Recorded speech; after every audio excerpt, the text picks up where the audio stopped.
Bom, primeiramente eu gostaria de agradecer imensamente a oportunidade de participar do evento, né, o aceite da proposta e também o empenho da comissão organizadora em realizar um evento online, mesmo com todas as adversidades, né, do nosso período da pandemia, do isolamento social. O meu nome é Letícia Badam, eu sou doutoranda do IFISH na Unicamp, sob orientação do professor Dr. Jorge Colli, e eu desenvolvo atualmente o meu doutorado acerca do imaginário visual do cinema de horror italiano e do giallo. Eu trabalho com os referenciais artísticos dentro do cinema de horror, que se institui em 1957 até 1998, né, com o fomento da FAPESP. Para essa apresentação, eu resolvi trazer para vocês uma parte do meu primeiro capítulo da tese, que eu ainda estou escrevendo, intitulada I confini del mondo, a arte e as ruínas do tempo no cinema de horror gótico italiano. Pensando justamente na sessão de retromanias, né, desse retorno ao passado, desse interesse ao passado, eu resolvi trazer para vocês então alguns exemplos de filmes de horror gótico realizados na década de 60, que justamente vão trazer essa inquietação entre um passado e um presente, entre as novas inquietações da sociedade italiana, né, diante de uma sociedade que já é considerada ultrapassada, arcaica. O David Punter, que é um dos grandes pesquisadores sobre o gênero literário do gótico, ele afirma no seu livro The Literature of Terror, The Gothic Tradition, que o gótico literário, que se desenvolveu entre os anos de 1760 e 1820 nas Ilhas Britânicas, trabalha constantemente com uma ênfase na representação do aterrorizante, uma insistência comum à ambientação arcaica, o uso proeminente do sobrenatural, a presença de personagens estereotipados.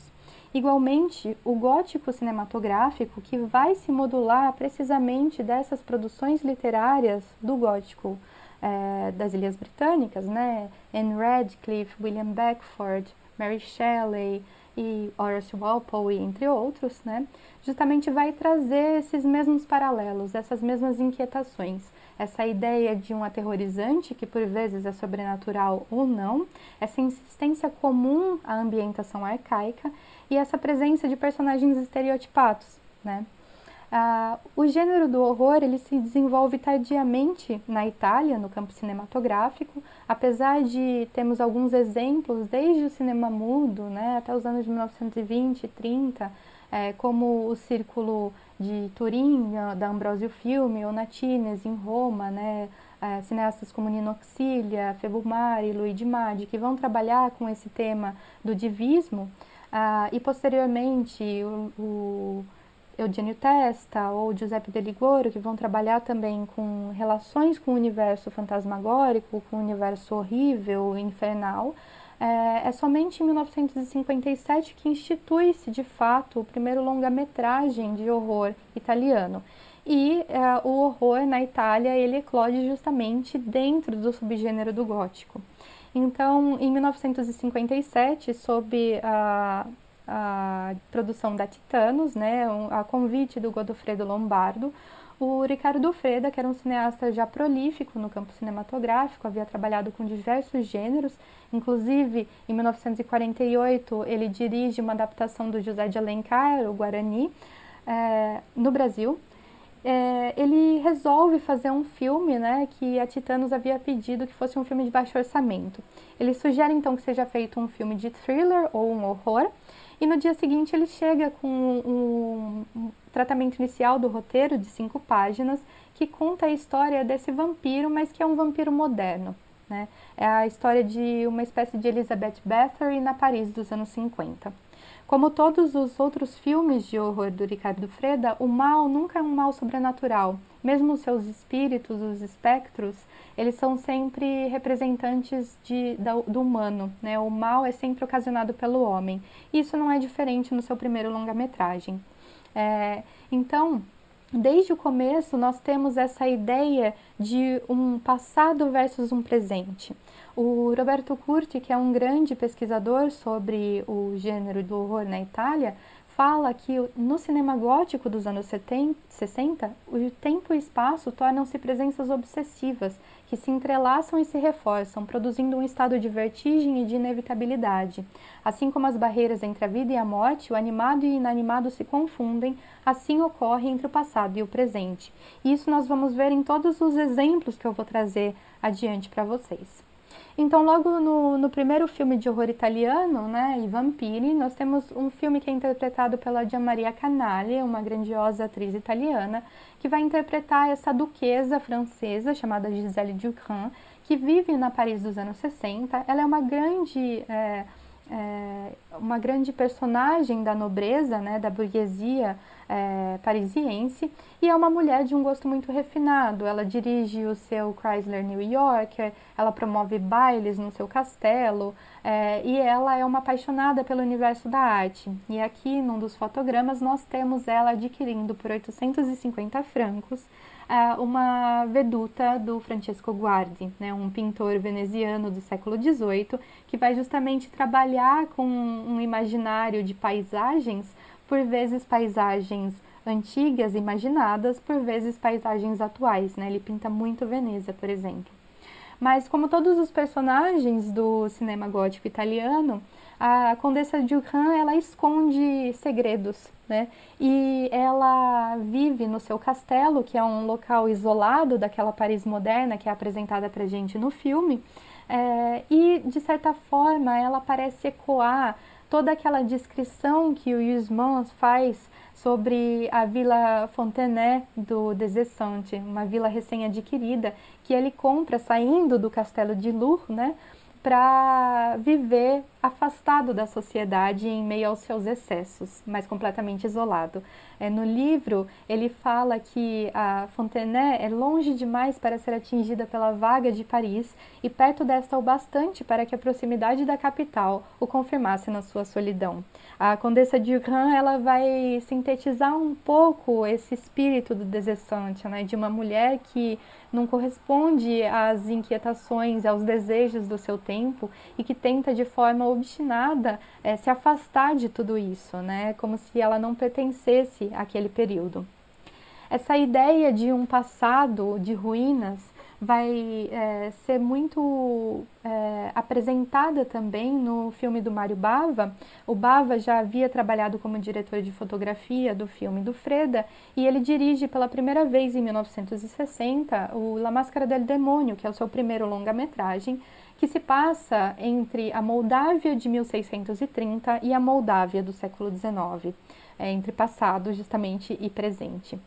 E o filme ele é livremente adaptado do conto Il Vi, do Nikolai Gogol, que vai contar a história de um vampiro. E no caso, a vampira, que é interpretada pela Regina do horror italiano, que é a Barbara Steele, a Zavaida, ela foi condenada à morte em 1630 e ela jurou que voltaria a conquistar o seu lugar de reino no mundo, né, o seu lugar por direito. Então, aqui no primeiro momento, a gente tem, né, já no século XIX, no filme, a própria Barbara Steele, porque ela faz um personagem duplo, com a princesa Vaida, né, com os seus Dobermans aqui, que vai aparecer nesse universo de ruínas, né, como se o passado fosse esquecido, e que vai se encontrar com esses personagens, que são os protagonistas, que é o professor e o seu aluno, que vão adentrar a tumba da Azavaida e que, num equívoco, acabam derramando sangue sobre o túmulo dela, o que faz ela voltar à vida. É interessante como toda a ornamentação do filme, toda a mise-en-scène é baseada nesse universo de ruínas, que é muito característico, né, das produções do cinema gótico, mas que também remetem, né, como nós vimos no próprio I Vampiri, do Riccardo Freda, a essa predileção do século XVIII pelo passado, pela glória dos monumentos em ruínas, né? Não me parece nem um pouco gratuito que o quadro justamente que o Riccardo Freda filma a personagem da Gian Maria Canali adquirindo seja um Francesco Guardi, que era um pintor muito conhecido não só pelas suas representações de vedute, né, mas também pela concepção desses caprichos, dessas paisagens imaginadas em que a glória do monumento histórico, a glória de um passado em ruínas impera, né? Ela tem uma predileção pelo passado e isso se evidencia no seu gosto pelas obras de arte. Um outro filme que vai trazer também esses embates entre passado e presente é um filme dirigido pelo Renato Policelli, escrito por ele e pelo Ernesto Gastaldi, chamado L'amante del vampiro. E nesse filme, que conta a história dessas jovens bailarinas que vivem no interior da Itália e que numa noite, durante uma tempestade, acabam encontrando abrigo, refúgio, dentro do que elas consideram ou que achavam que fosse um castelo abandonado. E chegando lá, elas se surpreendem porque elas encontram com essa personagem, que é a Condessa Alda, que é justamente uma mulher que, como o diálogo do filme institui, parece saída de um quadro antigo, né, com suas vestes antigas, remetendo aí a um período de outrora, a um tempo já ultrapassado, já vencido. E ela mesma fala, né, a própria Condessa Alda fala que ela prefere viver fora do mundo. O mundo como se apresenta hoje não a agrada, ela não aprova esse mundo. Outro filme que vai trazer esses embates entre passado e presente, e aqui, de certa forma, remarcando ainda mais essa ideia de um isolamento, de um espaço que é afastado completamente da contemporaneidade, é o primeiro filme de horror que o Camillo Mastrocinque dirige, chamado La Cripta e l'Incubo. Ele fez 2 filmes de horror, o segundo foi o N'Angelo per Satana, e é interessante porque os dois, que são filmes góticos, vão trabalhar com uma mesma inquietação, que é a do restaurador de obras de arte. Aqui no caso de pintura e no N'Angelo per Satana de escultura, que é uma espécie de reformulação do A Vênus de Ili, do Prosper Mérimée. Nesse filme, no entanto, o Mastrocinque faz uma adaptação livre do Carmilla, do Sheridan Le Fanu, em que desde o início nós temos essa mesma ambientação de um espaço perdido nas alturas do tempo. Eu trouxe aqui para vocês o trecho inicial da descrição do Schloss Karnstein no livro do Le Fanu, e a sequência dos créditos iniciais do filme, de certa forma, evoca toda essa grandiosidade do palácio, do castelo, né? Com essa fachada do Schloss com as muitas janelas, a torre, a capela gótica, a floresta que se abre numa clareira irregular e pitoresca diante dos portões. Tudo isso é pincelado, né, pela própria câmera do Mastrocinque, e ele faz questão de evidenciar todo esse isolamento. Isso fica ainda mais saliente na sequência do jantar em que o Conde Karnstein, que é interpretado pelo Christopher Lee, está conversando com a Condessa Karnstein e com o restaurador que visita, né, esse personagem aqui, em que eles falam justamente sobre essa predileção do passado. Ele, como um bom arqueólogo, de certa forma, tem esse interesse no passado e ele acaba caindo nas graças desses vampiros, né, que vivem num espaço de outrora. Neste espaço onde, como ele mesmo diz, o passado parece continuar a viver nesse canto de mundo. E ele mesmo vive mais no passado do que no presente. Um outro filme que também vai trazer esses embates e, sobretudo, vai remarcar pontualmente a ideia de um tempo suspenso, de um tempo passado, mas um tempo que não consegue ser vencido, é o Danza Macabra, de Antonio Margheriti, um filme de 1964, mas que ele refilma em 1971, com o título de La Stretta Morsa del Ragno. Esse filme, ele conta a história de um jornalista que adentra uma taverna e que se depara com Edgar Allan Poe escrevendo um conto, e o Edgar Allan Poe fala para ele que todos os seus contos, romances e poemas são baseados na realidade, eles não são inventados. Ele desafia o jornalista a passar então uma noite num castelo abandonado nas redondezas, e essa noite em especial é o dia 2 de novembro, que é o dia dos mortos, justamente quando os mortos voltam à vida, e o jornalista, se ficasse até o dia seguinte, conseguiria uma quantia de dinheiro, ele venceria a aposta. Ele vai e, obviamente, desde o momento em que ele adentra esse castelo, o espaço parece congelado, e isso é reiterado a cada cena pela ideia e pela imagem dos relógios, que vão aparecer congelados. ele escuta o pêndulo de um dos relógios do castelo ecoar, e quando ele se volta para o relógio está congelado, o tempo está parado. E igualmente isso vai aparecendo ao longo do filme, onde até o relógio de bolso dele mostra que o tempo está parado, né? O tempo não anda.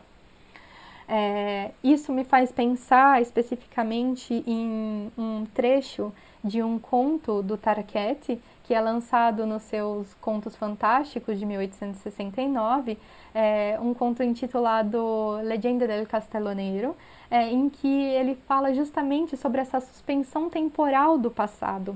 Ele fala: no abismo que engoliu o passado, não há mais fatos ou ideias, há o passado. As grandes qualidades das coisas foram destruídas como as coisas, e as ideias modificaram-se com elas. A verdade está no instante. O passado e o futuro são duas trevas que nos envolvem de todas as partes, e entre as quais nos arrastamos, apoiando-nos ao presente que nos acompanha e que segue conosco, como destacada do tempo, a jornada dolorosa da vida. É um pouco sobre isso que o próprio Marguerite está trazendo para a gente. Ele fala, durante a realização do filme, em entrevistas, que agradava muito para ele a ideia de criar personagens que estavam fechados no tempo e no qual eles viviam, e na impossibilidade de participar no passado.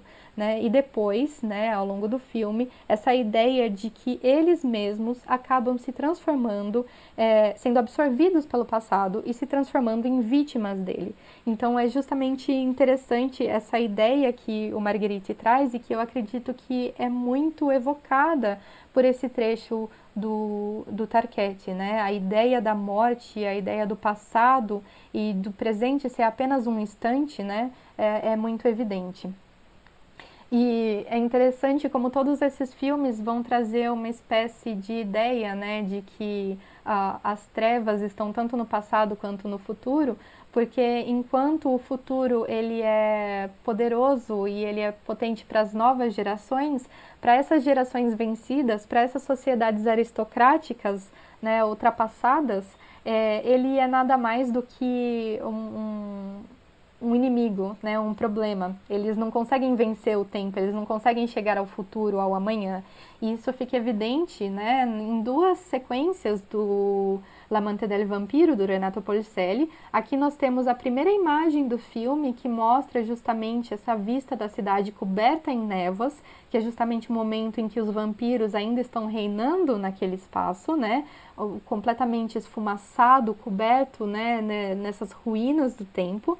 E a última cena do filme, com o sol se abrindo, justamente ocasionando a morte desses personagens que não conseguem sobreviver ao amanhã, né, que não conseguem sobreviver ao dia, e o tempo já completamente límpido, né, o céu completamente aberto. E isso é reiterado também no próprio filme do Marguerite, quando nós temos a personagem da Bárbara Steele, que é uma fantasma, que quando sai dos arredores do castelo e quando é tocada pela luz do dia, se transforma em fumaça, em ruínas do tempo. Essa questão toda vai aparecer como uma espécie de militância ou manifesto ao longo da década de 70, e se ela é apenas pincelada, de certa forma, nos anos 60, as gerações seguintes dos cineastas vão transformar isso, de fato, numa inquietação, num manifesto. Isso é apresentado sobretudo em um filme como Il prato macchiato di rosso, no qual nós temos essa reformulação do tema do vampiro e da Elizabeth Bathory, que se utiliza de sangue de jovens para se manter viva, mas que escolhe vítimas que são justamente aqueles personagens alheios à sociedade, os outsiders. Ela seleciona somente os vagabundos, as prostitutas, os hippies, todos aqueles que ela não considera como os verdadeiros integrantes da sociedade e os merecedores dela. E a música inicial do filme, que é cantada pelo Lucio Dalla, que também interpreta um dos personagens, o vagabundo, fala justamente sobre isso. Podem usar a minha jovem idade, né? Gastem ela sem pensar, deixando-me para trás nos desesperos de ontem.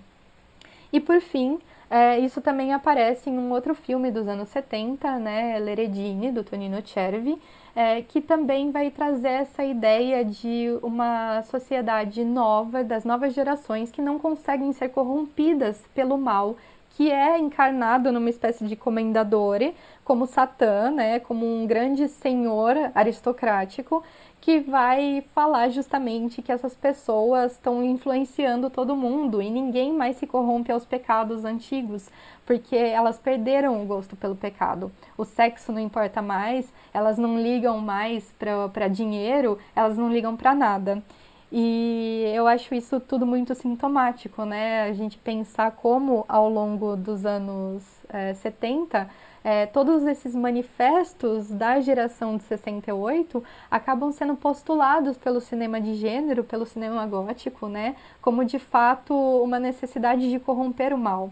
Parece que a gente retorna àquela frase inicial do Ricardo Freda, quando ele fala que ele não acredita em vampiros ou em seres sobrenaturais, que os vampiros estão entre nós e que os vampiros são aqueles que querem sugar a nossa juventude, e parece que é justamente sobre isso que o cinema posterior da década de 70 está falando, né? O mal é o antigo e o novo é o bom.